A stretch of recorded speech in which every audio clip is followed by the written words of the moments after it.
Morning, Holly. Morning. Glad you could make it in today. What time do you call this? 9 o'clock. 9 o'clock, it's 20 past 10. Come on, we've got videos to shoot. Get yourself a move on. Yep. Good morning, everybody.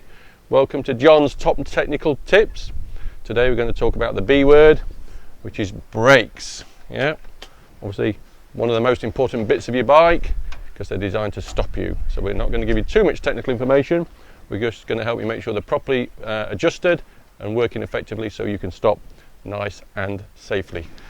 Well done, Holly. Let's crack on. Okay, so if your brakes aren't adjusted properly, there's a couple of ways you can adjust the brakes. You'll see on the brake lever here, there's a little barrel adjuster. That allows you to tighten the cable without actually having to do any sort of tool adjustment on the bike.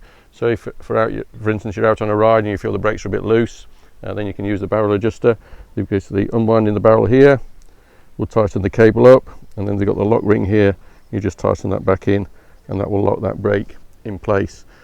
Pulling it back, then the brake will be a little bit tighter. So if you've got small adjustments to make, then the barrel adjuster is the place to make them. Okay, for those of you just doing some basic brake adjustments at home, then there's probably just two tools you need.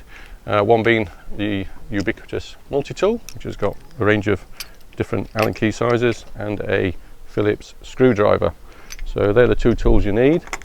If we look at the basic brake setup, most bikes these days will have what are called V-brakes. This is where they've got the two arms here, yeah, and they're actually activated by the cable being pulled, and this is how they work. So we to get the brake pipe out, he says, we just put it to one side, and that will release the brakes, and then we can actually obviously now get the wheel out if we wanted to do some maintenance. Okay. When you come to look at your bike, yeah, having done some basic adjustment, there's a couple of things you'll need to look at. Obviously, brake pads, yeah, so brake pads wear out.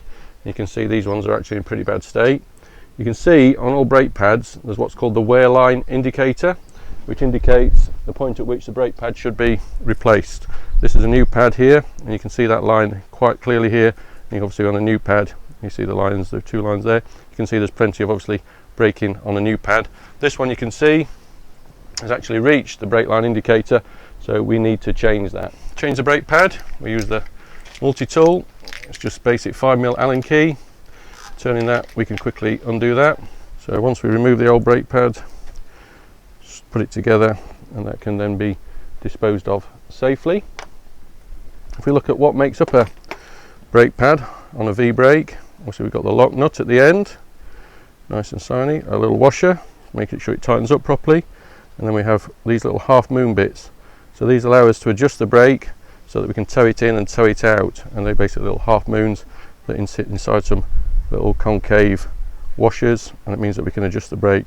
So each side of those, each part of that will go on one side of the brake arm, so we need to put it through to the brake arm.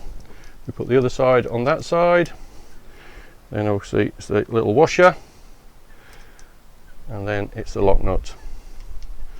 And once we have that on the bike, then we just tighten it up finger tight, and then we can position it onto the rim. Now what we want to do is make sure the brake pad is straight. We want to make sure it's not obviously rubbing the tyre. We want to make sure that it's not overhanging the rim, because if we get uneven brake wear, then the brake will actually grab the rim, and we actually don't want it rubbing on the tyre, because it will in fact wear out the tyre. So we do it loosely first of all. It's nice and straight on the rim, not rubbing the tyre. Tighten it up, just hold the pad so it doesn't move around when we tighten it, and that's pretty good. We got it nice and flat on the rim, not rubbing the tyre, and that's a basic brake pad adjusted. Okay, now we fitted our brake pads and they're properly adjusted onto the rim. We want to obviously make sure brake pads run straight and true. You'll have heard a lot of bikes making that ee squeaky noise. Yeah, that's not just me, that's squeaky noise out there. So brakes squeak usually because they're not straight on the rim.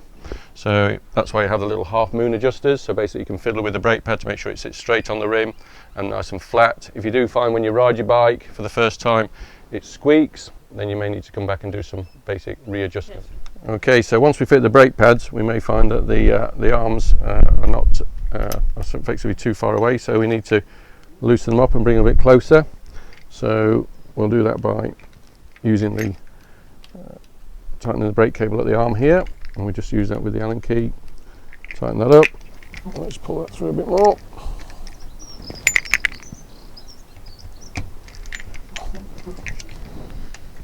Let's see where we are now, and you see we're pretty much back to where we want to be. Okay, so we've got the brake pads on the bike now. You'll notice a couple of little screws on these brake levers here.